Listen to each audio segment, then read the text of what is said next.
So we're excited this year that hopefully everybody can have their booths actually manned. And it's a great chance for people to network with other businesses. To me, that business-to-business networking is critical. But we have added a job fair component this year because the Texas Hill Country is one of the most beautiful places on earth.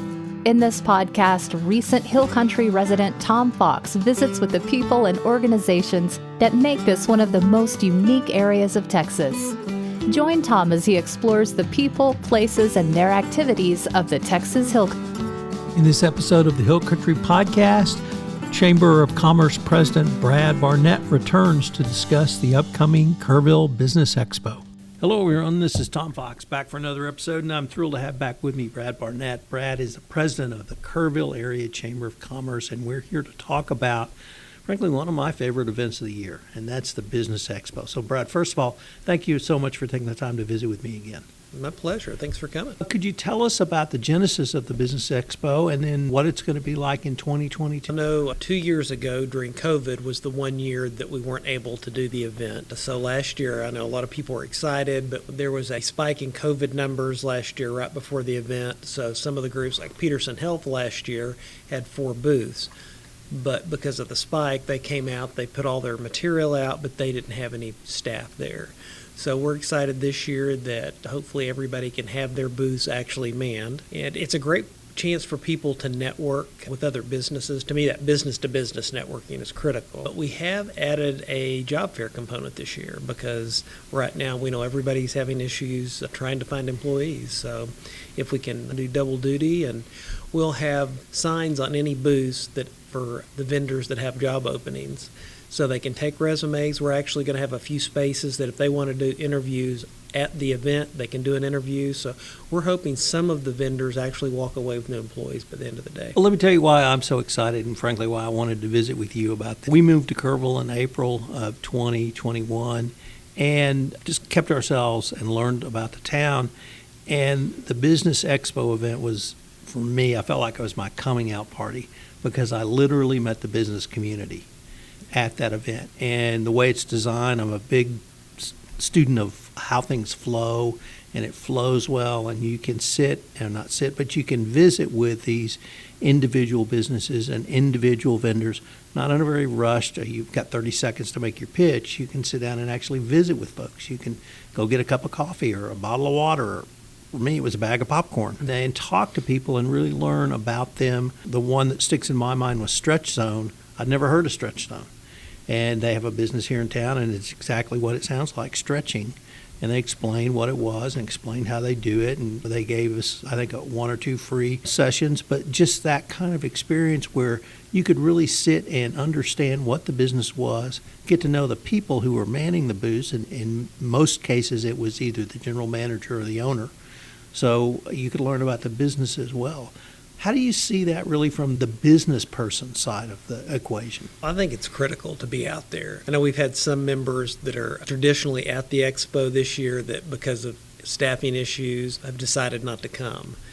I think it's critical to do that, to be out there just for that recognition and getting to know people in the community, even if you don't make a sale per se. The Stretch Zone last year had joined a couple of months before the expo. We had done a ribbon cutting for them. Actually, the ribbon cutting may have been after the expo, but we tend to get a lot of new members that want to be part of the expo, and it's you're only out an extra $100 because we have a price for our members and then non-members. So if you're a non-member, it makes more sense, at least to me and a lot of people, to pay the extra $100. You get a cheaper booth, and then you get all the benefits of being part of the Chamber of Commerce. There's one other thing you mentioned before we went on air to record.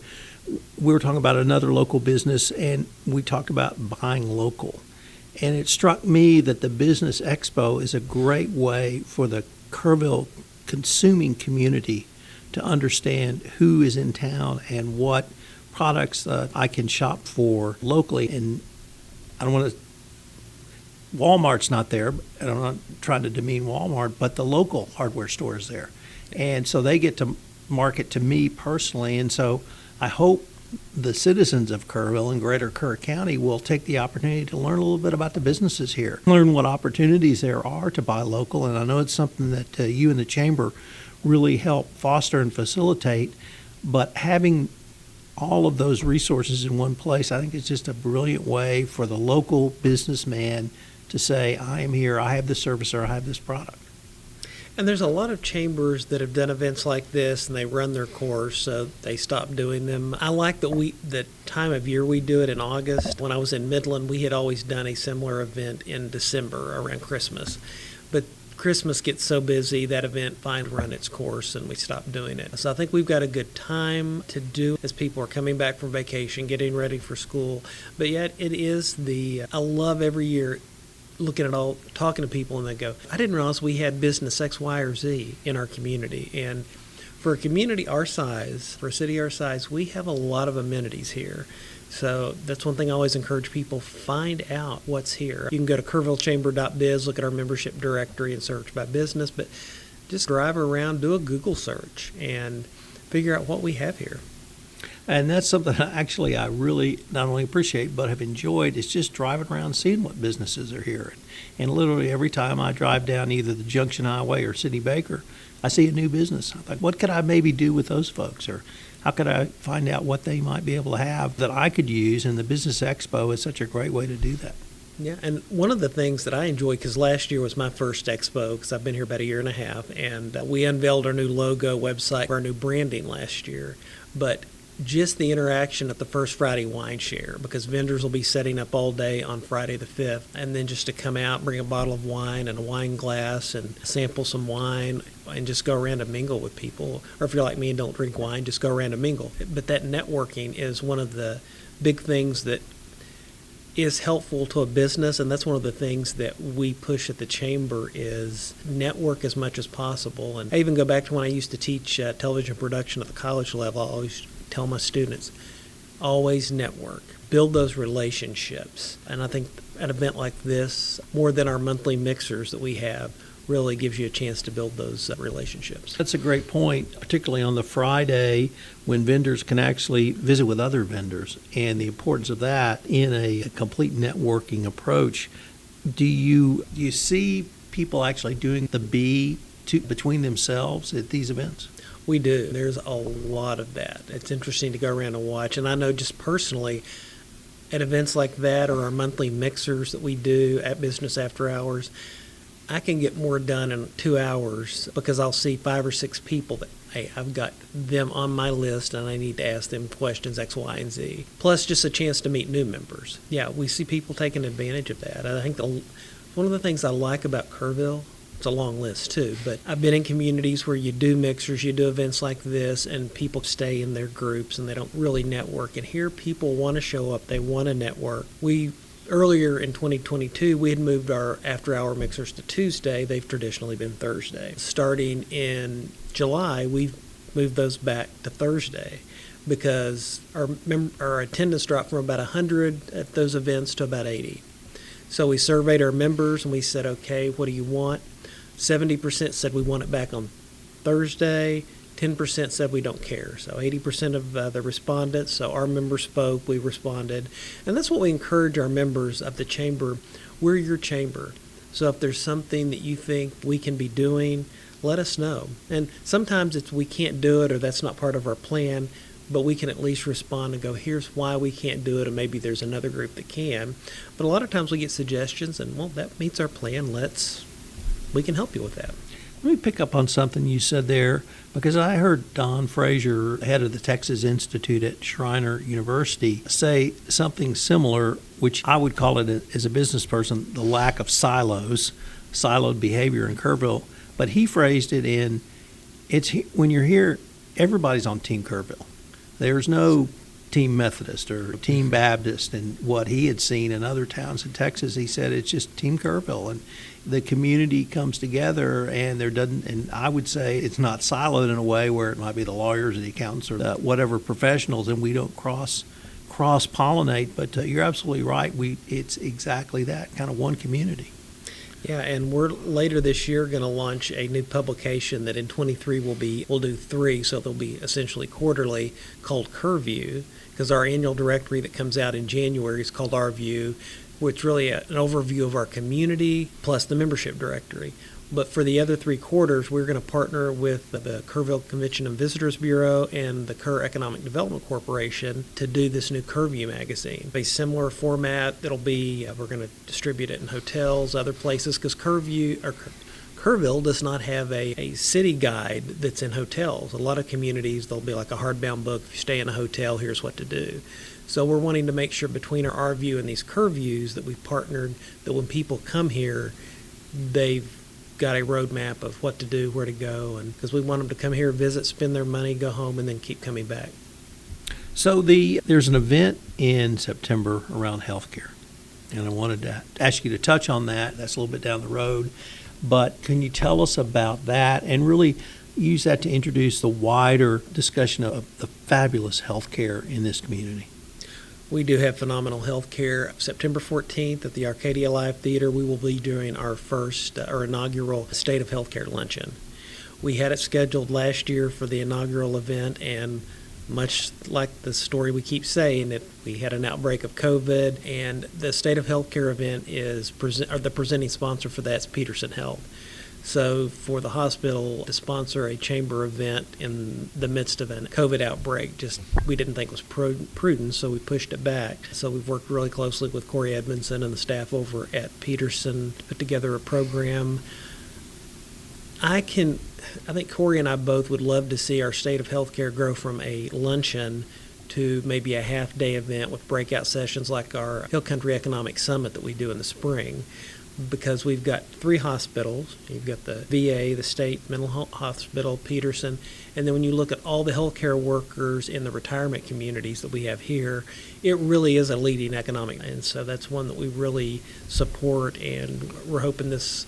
And the thing about doing this at the Arcadia, it's a beautiful facility, but it will be limited to around 200, 210 people because of the seating. So we hope it sells out and people come, and we're still finalizing what the details are going to be, but I think we're going to try to touch on some healthcare regulation. I think we're going to try to touch a little bit on mental health. And as we started this planning, there's so many topics.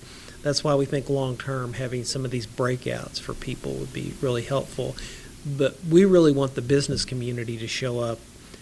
One, to understand that healthcare is a big driver in our community and what they can do to support that, because Peterson is a nonprofit. It's not part of a larger hospital system, so we have local control. And not a lot of communities our size have a hospital at that quality that's controlled in the community. What I would like them to perhaps understand that they are consumers of Peterson's healthcare services. And that is the thing, as a consumer of healthcare services, that I was frankly stunned to find the level of that level of healthcare service available in a town this size, locally controlled. I recently had some diagnostic tests. My wife has had diagnostic tests, and both of our experiences it could not have been more pleasant. And the staff, the quality of care, the quality of diagnostic testing is you won't find a better care unless you have to go to MD Anderson or something like that. And so for a business, that gives them, I think, a recruiting tool. If they're talking to people, you're going to have this kind of health care through our insurance, and it's going to be a part of your insurance package. It seems to me to should be a huge selling point for everybody. And then once you get your employee here, if there are some health issues, for them to be able to take off half a day or a day and go deal with having a treatment or some diagnosis testing done versus going to Dallas, going to Houston, going to San Antonio even, more time away from the job. So it really does dovetail into productivity on a lot of levels. Pat, I wanted to thank you again for taking the time to visit with me. Before we go, could you tell us the date and location of the Business Expo? Business Expo is August 5th and 6th. This year it is presented by James Avery Fine Jewelry. The job fair component, we're partnering with Jam Broadcasting. So yeah, come out August 5th and 6th. We're planning to have several food trucks there. So if you just want to come out and make a day of it and the network. And if you're just looking for a job, come out. And if you're not looking for a job and just want to find what businesses we have, it will be an eye-opener. I completely forgot to ask you about the food trucks, because you can get some of the best barbecue around out of food trucks in Kerrville at these events, because those folks show up. So you're going to be well fed, and it's going to be good food. Yeah, Buzzy's is out there, I think, almost every year with their truck. And In the past, we've had them over on the side. Where it's hot, we're moving everybody inside to the main exhibit hall this year because of just the heat and some other factors. So there won't be that home and garden section in the back. But we're planning to put the food trucks out front, so it'll be visible to, oh wait, there are food trucks. And because if it's hidden, you want that kind of front of house and go, oh, I'm hungry now because I saw the food truck. There's more information on the Business Expo on the website. If someone wanted that information, where's the website and how would they find it? It is kerrvillechamber.biz, B-I-Z. And it's got all of the events, contact information, our phone number, pretty much anything you should need. And for a lot of our events like the Business Expo, booths are still for sale. The State of Healthcare, September 4th, those tickets are on sale if you want tickets or a table. And then we finish the year with our 100th Anniversary Awards Banquet, October 20th, and those tickets are on sale. So the tickets for our 3 major events moving forward, go ahead and get those locked in, and our calendar's there, so if you want to join us for a monthly mixer, again, part of that B2B networking, we have that full list on the website. I hope anyone listening to this podcast in the Kerrville or Kirk County or the Hill Country will join me in attending these events. If you're not a member of the Chamber, please join. It's a great organization, great benefits, and you get to be with a great group of folks. So, Brad, once again, thank you, and I look forward to continuing this conversation. All right, we'll see you next time. This is Tom Fox again. Thank you so much for listening to this episode of the Hill Country Podcast. I'm going to link to Deanna's Instagram, Facebook page, and other information in the show notes. I hope you will check out her stuff. It is really great. I really enjoyed meeting her and visiting with her. She's doing some really interesting and I think significant work around helping people through art. She's a passionate woman about art, and it really comes through when you have the chance to visit her. I hope you'll join me again next week on another episode of the award-winning Hill Country Podcast for a look at the people, places, and things of the Texas Hill Country.